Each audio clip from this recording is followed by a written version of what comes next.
Nous, au niveau de l'État, nous avons créé des instruments et des mécanismes pour le financement des PME.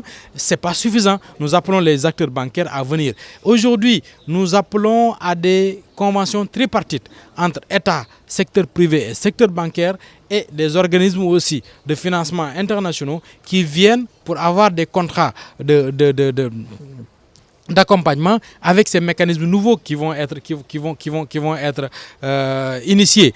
Et parce que nous constatons que les mécanismes traditionnels de financement aujourd'hui ne sont pas des mécanismes qui sont adaptés à la cible PME. La cible PME a des exigences de plus en plus fortes parce que soumise à une concurrence interne au niveau des marchés intérieurs, mais aussi soumise à une concurrence au niveau des marchés extérieurs, soumise à une concurrence au niveau des marchés internationaux.